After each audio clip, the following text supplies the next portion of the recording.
Grandmother's perspective, the final matchmaking update.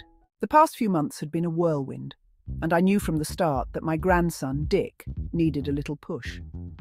After years of watching him bury himself in work, convinced that he had no time for anything else, I decided it was time for him to slow down and maybe, just maybe, find the one thing his life was missing. So, I'd made him stay at that one particular location for 2 months, and I stayed with him, determined to see my plan through. I did everything I could to keep throwing Dick and Elaine together. I scheduled long meetings that conveniently required both of them. I arranged office outings that made them carpool, with me conveniently taking another vehicle so they'd have time alone. And I always found reasons to ask Elaine for help on projects Dick was managing, making sure they had plenty of excuses to spend time in close proximity. I watched as the two of them slowly went from casual interest to undeniable attraction, and then to something deeper, something they couldn't quite hide, no matter how hard they tried. But I knew. I could see it in the way Elaine looked at him, unafraid of his position, money, or power. She saw Dick for who he truly was, and I could tell that he found in her someone who matched his strength but softened his gruffness. She was the balance he didn't know he needed. I watched them fall in love, and I knew exactly what they found in each other. Dick had always been all business, but Elaine brought out a side of him that I hadn't seen since he was a boy, a softness, a lightness that had been missing for so long. They tried to keep it under wraps at first, sneaking glances when they thought no one was looking, finding small moments to be near each other.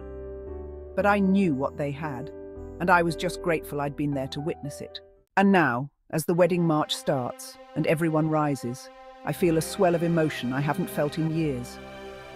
Dick comes over to take my arm, guiding me to my seat before he takes his place at the altar. My eyes fill with tears, and I see him reach into his pocket, pulling out one of his handkerchiefs, the ones his grandfather had given him every year. But I gently push his hand away. Clutched in my palm is a worn handkerchief, yellowed with time, tears, and memories. "This is the first one he ever gave me," I whisper, my voice breaking.